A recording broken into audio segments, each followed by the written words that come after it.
कहते हैं कि एक जहाज फ्लाई कर रहा था और उसमें बेशुमार मुसाफिर बैठे हुए थे। अचानक जहाज के कैप्टन ने इस बात का ऐलान किया कि हमारा जहाज बहुत जल्द क्रैश हो जाएगा। जहाज के जितने भी मुसाफिर थे उनमें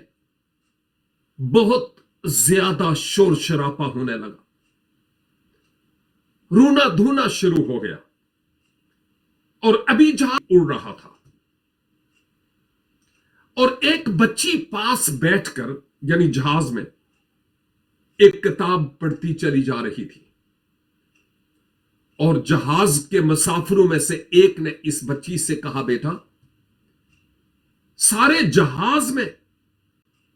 देखिए कैसे उधम मचा हुआ है, लोग शोर शराबा कर रहे हैं,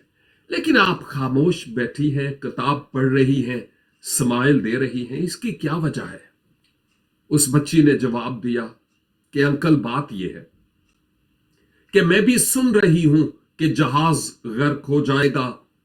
खत्म हो जाएगा, तबाह हो जाएगा, लेकिन मैं एक बात जानती हूं कि जहाज का जो पायलट है वो मेरा अब्बा है, मेरा बाप है,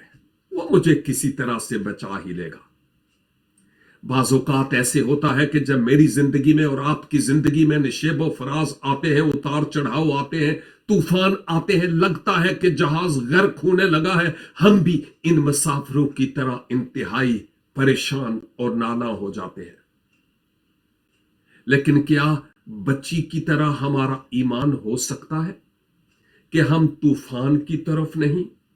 बल्कि बाप की तरफ देखें जो हमें बचाने वाला है? कलाम मुकद्दस में लिखा है,